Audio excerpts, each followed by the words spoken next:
नमस्कार दोस्तों, मैं रसेश रही नया दिन नई बात के इस प्लेटफॉर्म पर आपका स्वागत करता हूं। दोस्तों, आज की बात शुरू करते हैं। आज की बात जो कहानी के रूप में मैं आपको सुनाने वाला हूं, उस इंसान की है जिसने अपने बुलंद हौसले और दृढ़ संकल्प के कारण असंभव काम को भी संभव करके दिखाया। यह कहानी भारत के माउंटेन मैन कहे जाने वाले दशरथ माझी की है, जिन्होंने अपने बुलंद हौसलों की बदौलत महज एक छैनी और हथौड़ी से पूरे पहाड़ को काटकर एक रास्ता बना दिया। दशरथ माझी एक ऐसा व्यक्तित्व है जिससे हमारे देश के करोड़ों युवाओं को प्रेरणा मिलती है। दशरथ माझी जिस गांव में रहते थे, वहां से पास के कस्बे में जाने के लिए एक पूरे पहाड़ को पार करना पड़ता था और उस पहाड़ के पूरे चक्कर लगाने के बाद ही दूसरी तरफ पहुंचा जा सकता था। गांव के लोगों को छोटी सी भी जरूरत हो तो इस पहाड़ को पार करना पड़ता था। एक दिन जब दशरथ माझी पहाड़ी इलाके में अपना काम कर रहे थे और हर दिन की तरह उनकी पत्नी फाल्गुनी देवी उस दिन भी उन्हें जब दोपहर का खाना देने जा रही थी, तभी दुर्भाग्यवश अचानक उनका पैर फिसल जाता है और वो पहाड़ी से गिर जाती हैं और तुरंत इलाज न मिलने के कारण उनकी मृत्यु हो जाती है। फाल्गुनी देवी की मौत का सबसे बड़ा कारण वह पहाड़ था जो दशरथ माझी के गांव और शहर के बीच की दीवार बनकर खड़ा था। इसी पहाड़ के कारण फाल्गुनी देवी को अस्पताल ले जाने में ज्यादा समय लग गया और उनकी मृत्यु हो गई। अपनी पत्नी की मृत्यु ने दशरथ माझी को पूरी तरह से झकझोर के रख दिया और वह सोच में पड़ गए कि कैसे एक पहाड़ के बाधा बनने के कारण वह अपनी पत्नी को नहीं बचा सके। अपनी पत्नी की मृत्यु से जुड़ी इस दुखद घटना के बाद दशरथ माझी ने एक फैसला लिया और इसी फैसले के कारण दुनिया भर के लोग आज उन्हें माउंटेन मैन के नाम से जानते हैं। माझी ने अपने बुलंद इरादों से यह फैसला लिया कि वे उस पहाड़ को काट डालेंगे, जिसके रास्ता रोकने के कारण उनकी पत्नी की दर्दनाक मौत हो गई थी।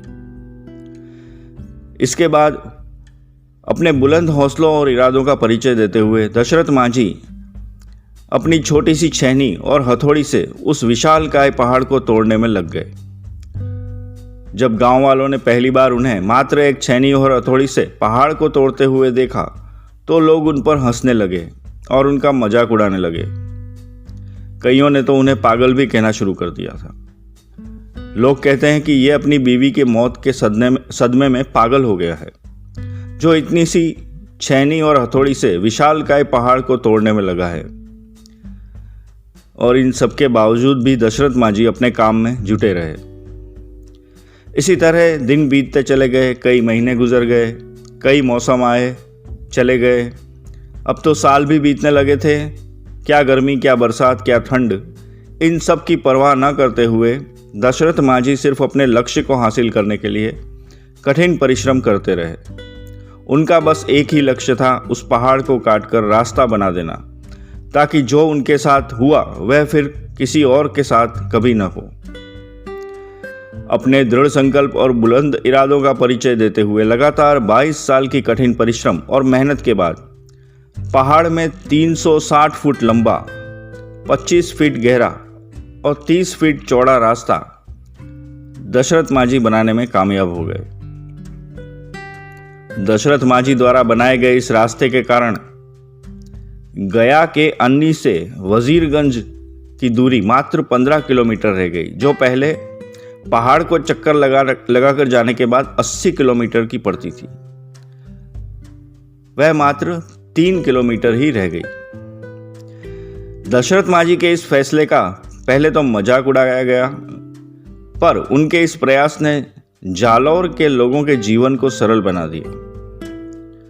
दशरथ माझी का जीवन उन लाखों छात्रों के लिए मिसाल है जो आज के इस कठिन दौर में सरकारी नौकरी की चेष्टा करते हैं।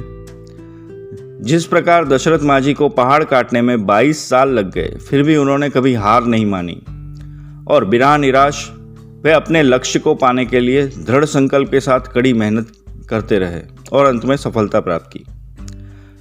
ठीक उसी प्रकार युवा कभी हार ना माने और निराश ना हो सकता है आपको भी समय लगे, पर आपको सफलता ज़रूर मिलेगी। और जब मिलेगी तो वह एक शानदार पल होगा। तो दोस्तों, आज की बात मैं यहीं समाप्त करता हूँ। नमस्कार।